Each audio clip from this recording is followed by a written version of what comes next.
All right, hi again, everybody. Welcome back to the Cobb TV offices for today's conversation with the chairwoman. Chairwoman Lisa Cupid is with us here today. It's been a very busy week. We're taping this on Friday the 13th, and just want to take a nice deep breath as we deal with the latest COVID numbers that I know you're watching carefully. Yes, we are.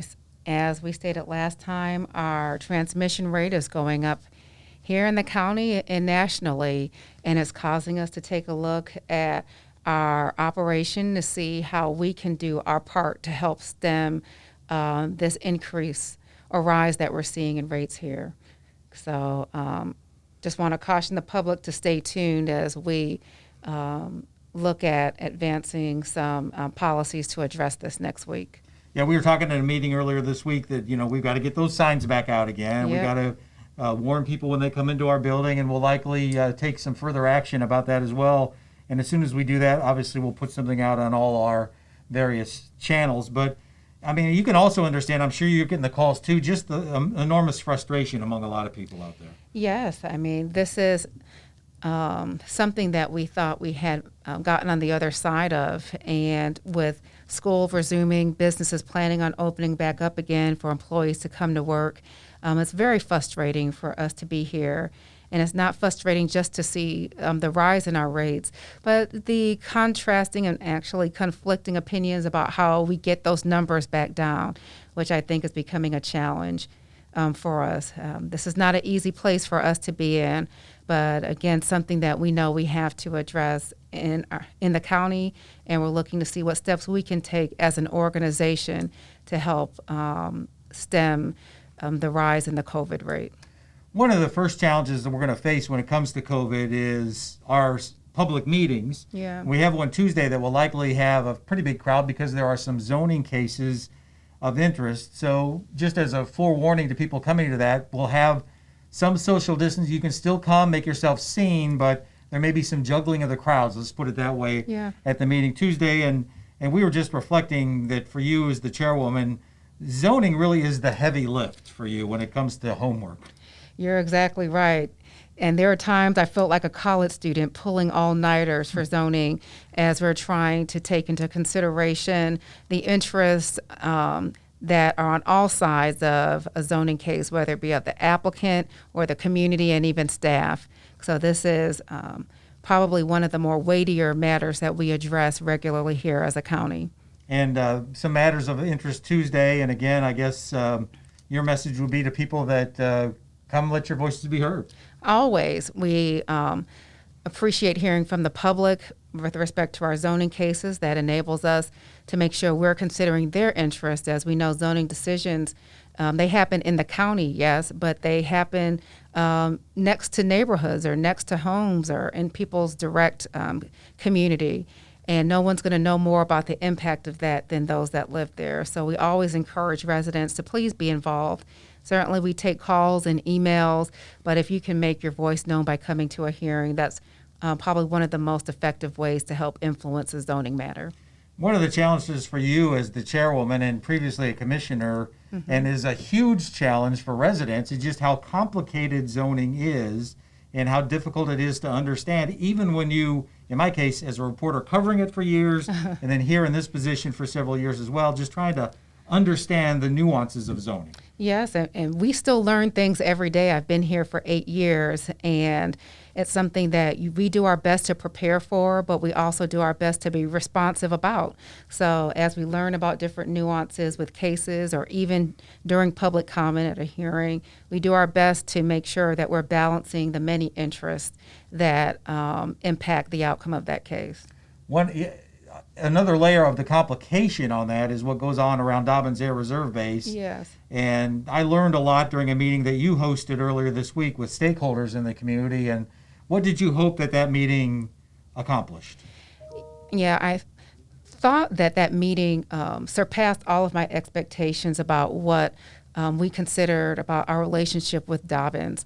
Yeah, I was hoping that we would see ourselves as collaborative partners in supporting that significant asset in our community and understanding what roles we play in protecting its mission, but also in being responsive to the many interests that impact our individual organizations here in the county. And so we had an opportunity to kind of take a step back and talk about what is Dobbins? What kind of impact do they have here from an economic perspective, understanding what their mission is, but also recognizing again that there are many players in the room that have their missions with their organizations. And so we spoke about process when it comes to community development, how they consider the base in their decisions, and how the board does, and how we all want to be able to work effectively moving forward. And I think moving forward, one thing that everybody agreed on is that we need more meetings like that. That was one of the takeaways that I received, which was a good one, is that we want more opportunities to come together as stakeholders so that we can be working collaboratively. And one of the phrases that I find myself saying over and over again is that we are better together. We support that site better together. We support each other better together. And that's a theme that I felt I walked away with from that meeting. If we meet and talk about our shared interests, we'll all be better for it. One thing you wanted to talk about was something that happened during the board meeting last Tuesday when we're going to consider some issues concerning our public comment portion of the agenda. Yeah. That was pulled largely because we were missing one of our commissioners. And the agenda item itself did several things, but I think it was one thing in particular that really seemed to resonate with people. Yes, certainly when anybody feels as if something that they have a right to or something that's, they have a particular interest in is being modified or taken away, they're going to be concerned about it. And the public certainly let us know their concerns. If there is one thing that I think was unfortunate about that meeting, as you and I have discussed, is that we didn't get an opportunity to really share where that agenda item originated from, what were some of the thoughts behind that. And, we'll see if we have that opportunity. What we don't want to do is undermine or mar the trust of our residents. We always like to think that we're considering their interests, like we talked about with zoning, and really in everything that we do, that we are better together. And if there was anything that we lost was that opportunity to understand how we got there in the first place.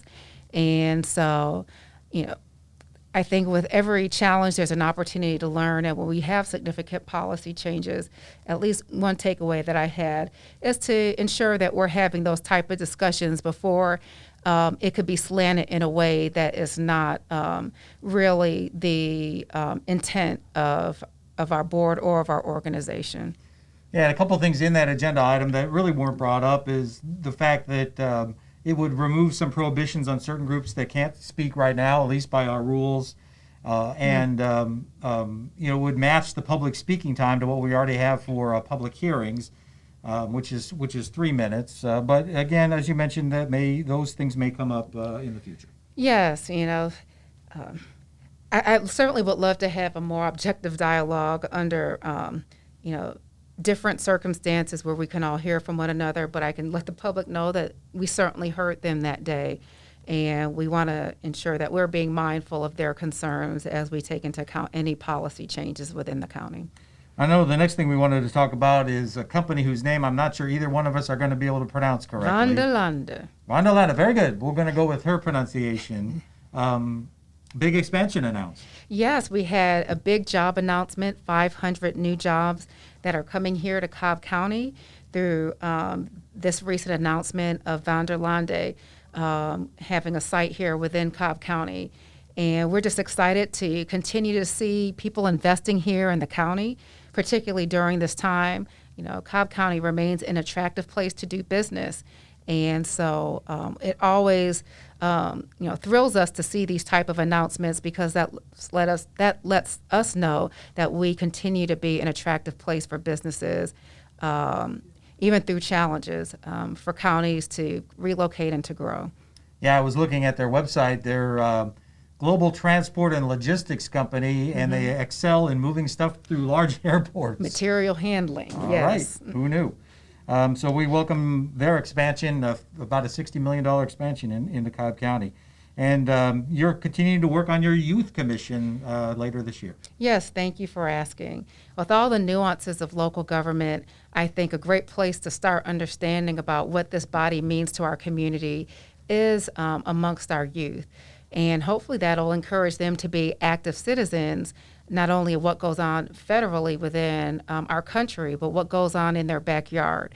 And so we will be kicking off our first youth commission in September. We have an application deadline that's next week Friday, next week Friday. I can't recall it's August 20th. I was going to say September 20th. So I encourage all of you, if you know a young person who you consider a bright future leader of Cobb, encourage them to apply. And we'd love to have them participate in this inaugural program. I know it seems like they're going to get a crash course in county government whenever they start. Sounds like the kind of course that we had as elected officials when we started here. And last but not least, certainly in our chat today is we want to give a shout out to somebody that both of us have gotten to know very well over the last few years. We have a new DOT director. Yes, he's a new director, but he's not new to Cobb County, and that is Mr. Drew Ressler. And we're excited about him. And speaking about youthful beginnings, I believe he started here at the county as an unpaid intern, and he has been able to work his way up here at the county. He left for a little bit and then came back, and now he is our DOT director. We just appointed him on Tuesday, and we're so excited to have him, particularly as we are in the throes of finalizing our update to our transportation plan. He's been quite instrumental in us getting this far, and we look forward to him taking us further as a county as we consider our transit referendum next year. It was interesting to hear him talk about his start now that we're in this kind of phase where it's hard for businesses to find workers. Back then, he said you couldn't get a job anywhere, and he was extremely thankful to get that unpaid internship with Cobb County. And it certainly paid off. Yeah, he said people helped guide his career. He worked over in Athens area for a while before coming back to Cobb County. And Drew, we're glad to have you aboard as our director. Certainly. Chairwoman, thank you for stopping by the office again today. Appreciate it. And next week, I'm hoping next week's not as busy as this one, but I got a feeling it's going to be. Yes, but that's okay as long as it's good, busy, and we're getting things done for the betterment of Cobb County. All righty. Thank you. Take care.